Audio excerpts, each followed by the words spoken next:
Hey fans, it's Jay again today, and welcome to the first video on Monday for my Arsenal kind of talking heads video series where I discuss, Arsenal Football Club and the kind of wheelings and dealings, latest goings on, all that kind of stuff, gossip and everything to do with Arsenal. Okay, got quite a few things to cover, so I'll get cracking today. The first thing was there was a friendly in Finland on Saturday between Arsenal and Man City, and if you haven't seen the match, I highly recommend you kind of go online on YouTube or go onto arsenal.com and view the highlights, because it was I was really impressed with our play and how efficient we were. We actually beat City 3-1, and it was easy in the end. It was so easy. I can't believe how easy it was against a team that I'm still tipping, even though despite that result, I'm still tipping them to win the Premiership, because they have got, in my opinion, the best squad out of all the teams that have invested so far in the transfer window. I was surprised how easy it was for Arsenal to, convert their chances. I mean, we were very efficient in front of goal. I think we had 4 shots on goal and we scored 3. And that's a massive return. So, I was very impressed. I was impressed with Theo. I thought Walcott was excellent. He took his goal well, and his pass for Giroud's goal was just incredible. I mean, it was almost on the halfway line. He actually basically crossed it into the box for Giroud. Right exactly where he needed it, and it was fantastic.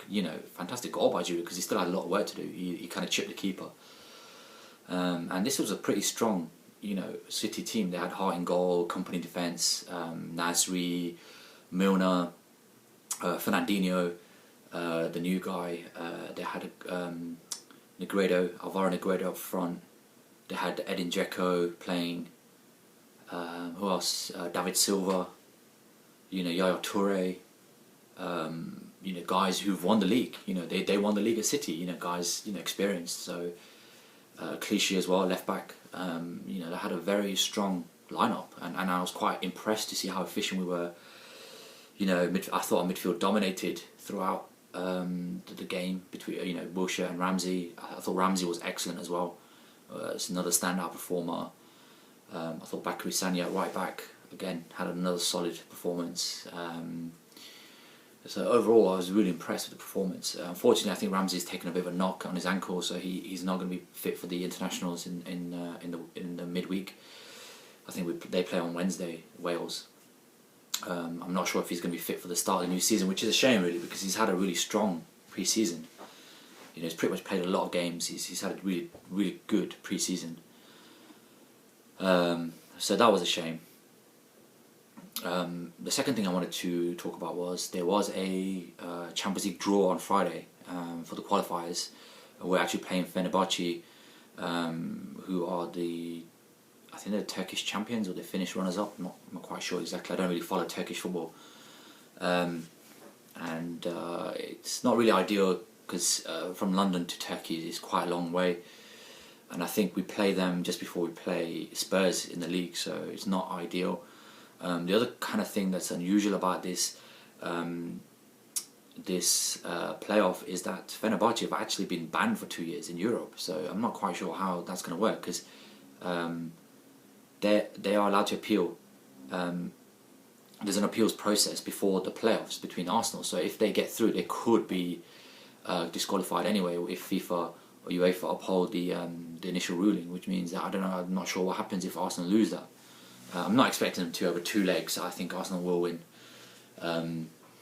but we'll see. We'll see how that goes. I just thought it was a bit strange. But just to confirm, we are playing Fenerbahce in the Champions League qualifiers. The next thing I wanted to cover was transfers. The Luis Suarez saga is still ongoing. Positive signs from the news, from news media outlets and sort of people that I know inside the club, and that is that Arsenal are going to still pursue the deal. They're happy to wait. They know he's not happy at Liverpool. Brendan Rodgers actually did release a statement last week to say that he must apologise. I don't know if it was last week or during the weekend at some point, But he said that Suarez will have to apologise to the players and the fans before he's allowed to integrate back into the squad. And Suarez has no desire to apologise because he feels he's done nothing wrong. So again, in terms of any kind of resolution for Liverpool, they're back to square one. You know, they've got an unhappy player who still wants to leave. He doesn't want to play for Liverpool. He feels betrayed, and he wants Champions League football, and we can offer him that. I also think that a £50 million bid, I don't think they'll be able to turn that down, to be honest with you, Liverpool. I mean, I know John Henry said that he is not going to sell to Arsenal or a European rival. I just think that, you know, at the end of the day, money always going to talk. So I'd be surprised if they turn it down. I think, you know what, there's a lot of clubs out there that wouldn't turn down £50 million for a player who doesn't want to play for you anyway. It's a no-brainer to me. They have to sell. I know it's a rival, or supposed rival to them, but, you know, at the end of the day, they're not going to finish any higher than 7th with an unmotivated, unhappy Suarez. You know, he's not going to get you the goals, he's not going to get you the assists, so, you know, who's going to take up that slack? So I think we're coming close to a resolution on that. I still believe we'll sign him. I think if we hit the right figure in terms of money, we'll get him. And I think 50 million should do it. The second thing I want to talk about transfers was we are linked to a Brazilian, Luis Gustavo. He plays for Bayern Munich, but I think he's surplus requirements there, and he wants to move. Really a lot of positive news on that. Actually, Wenger's confirmed that the club are after him, but nothing's been sorted out yet. But most news outlets are saying that a deal will be done this week. Between 14 to 18 million pounds. So we'll see how that goes. And we'll kind of take it from there. So hopefully that's one player that we need.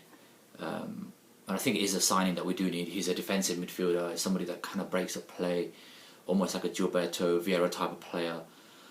He's got 10 caps for Brazil. I think he's 26 years old, and he played in the Confederations Cup final against Spain in the summer, where Brazil beat Spain 3-0. So he's got experience, and I think he's definitely the kind of player we need in there. And also, you know, we haven't really replaced Son.